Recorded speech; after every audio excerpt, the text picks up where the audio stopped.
Algunos de vosotros me venís indicando en los últimos tiempos que si me he olvidado de hablar de la banca. Bueno, evidentemente la respuesta es, por supuesto que no me he olvidado de hablar pues de esta maquinaria, de generar tantas ruinas y tantos sinsabores a tantísima gente, ¿verdad? Sobre todo cuando este canal ha nacido precisamente como una cruzada para denunciar los desmanes de esta maquinaria que está siendo engrasada constantemente por los poderes públicos y por el Estado. Porque no nos olvidemos que el capital y la banca no podrían sobrevivir sin un Estado que les diera cobertura legal. Por lo tanto, voy a dedicar los próximos minutos a hablar de banca. Y podría contaros muchas cosas, porque claro, aspectos como el tema de los beneficios, las provisiones, la morosidad, los ratios de capital, el ROE, el Euribor, por citar solo algunos, pues darían lugar a auténticos monográficos. Por tanto, voy a hablar un poquito de todas estas cuestiones de una manera, pues lógicamente, bastante por encima. Pero se hace inevitable abordar un poquito la situación calamitosa en la que se encuentra la banca española, algo que yo vengo denunciando ya desde hace mucho tiempo en mis vídeos y en este canal, para los que me seguís habitualmente y los que no lo habéis hecho hasta ahora, para que lo sepáis.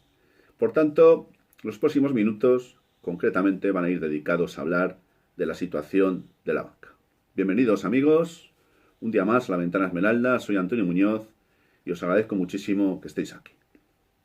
Bien, convendría por ejemplo irnos al pasado martes día 13 de octubre, porque claro, si hay un barómetro, un termómetro del que puede medir y mide de hecho la situación real en la que se encuentra, por ejemplo, un sector como es el sector bancario del que estamos hablando en este momento, pues no sé si sabéis, pero si no ya os lo digo yo, que el pasado martes, día 13 de octubre, el hostiazo que se ha metido la banca en lo que es la bolsa ha sido verdaderamente grande. Verdaderamente grande, yo diría que muy grande. La banca, pues se encuentra, por mucho que se empeñan en contarnos otras cosas, en una situación muy delicada. Tan delicada que para medir el valor, su capitalización, es decir, lo que valen, por ejemplo, los principales bancos del país, que son los 6 que están en el IBEX, más los 2 que están en el mercado continuo, si sumamos la capitalización o valor de todos ellos, de estos 8, que son las 8 entidades financieras más importantes del país, pues el total, el valor, es de 61.400 millones de euros. Claro, y bueno, y eso es una cantidad muy grande. Bueno, pues no lo es tanto, ¿eh? Cuando hablamos del valor capitalizado de los principales bancos de España y llegamos a la conclusión de que este es el valor final, pues estamos hablando de una cantidad muy pequeña, es decir, de un valor muy pequeño que habla por sí solo de que la situación de la banca en España es muy, pero que muy delicada. Solamente aportaros un dato.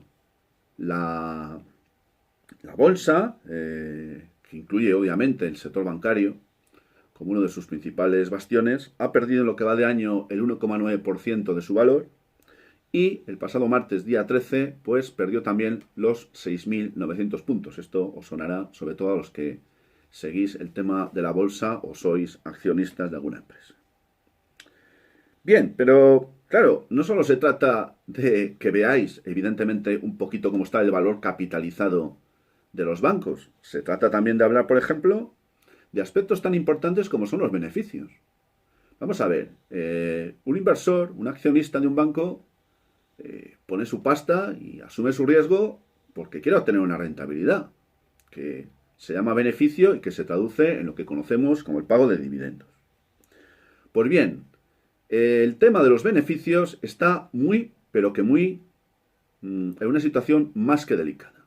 Y más que delicada porque gracias a la ingeniería eh, y al maquillaje contable de que hacen gala numerosas empresas, especialmente las del sector bancario en este país, pues se presentan unos resultados y se habla dentro de ese cómputo general de los resultados también de los beneficios, pero claro, se habla de unos beneficios que no responden muchas veces a la realidad.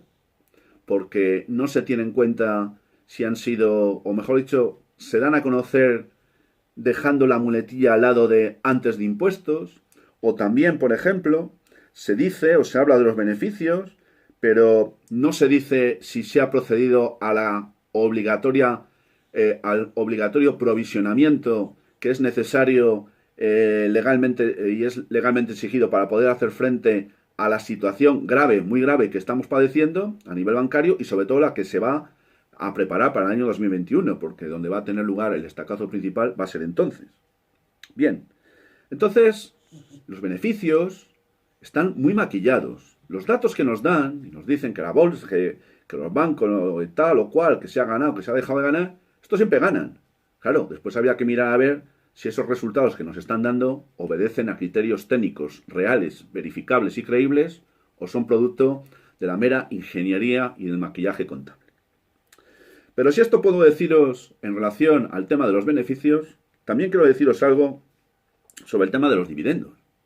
Como os decía antes, si vosotros habéis decidido colocar un dinero comprando acciones y os habéis convertido en inversionistas o inversores de una empresa, lo que queréis obviamente es ganar dinero, obtener una rentabilidad. Y si es un banco, obviamente no va a ser una excepción. Bueno, pues tenéis que saber que la llamada Junta Europea de Riesgo Sistémico, que está encabezado o dirigido o presidido por la señora Lagarde, en todo lo que va de año, creo que fue el mes de marzo, se fijó un criterio y era la prohibición de reparto de dividendos. Creo que fue en mayo. De mayo hasta el mes de octubre.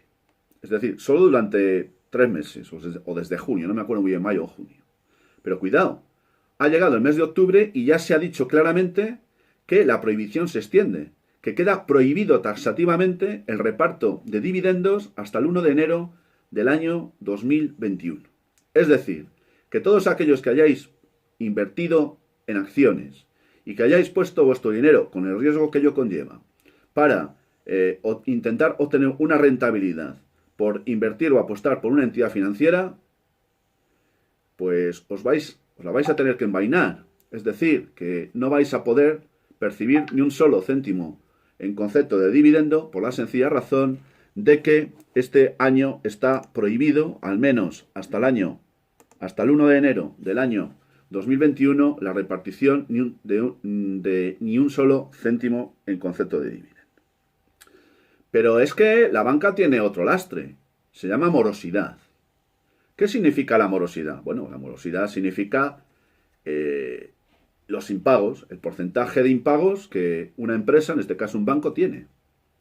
Claro, si es evidentemente un lastre, porque cada vez hay más impagos, por razones que todos muy bien conocéis, y en consecuencia eso merma los beneficios, la cuenta de resultados y también los beneficios de la banca. Pero claro, la banca, como es maestra en la utilización de la ingeniería y del maquillaje contable, lo que hace es aminorar normalmente el porcentaje real de esa morosidad. ¿Y cómo lo hace? Pues lo hace teniendo en cuenta, por un lado, que para que un préstamo o un crédito se considere moroso a nivel bancario, es necesario que hayan transcurrido 3 meses, es decir, que haya tres impagos consecutivos como mínimo. Bien. Claro, si el impago fuera tan solo de 1 mes o de 2, esos datos no aparecen en la cuenta de resultados de ese banco. Por lo tanto, ahí se está jugando un poquito, como siempre, con el maquillaje.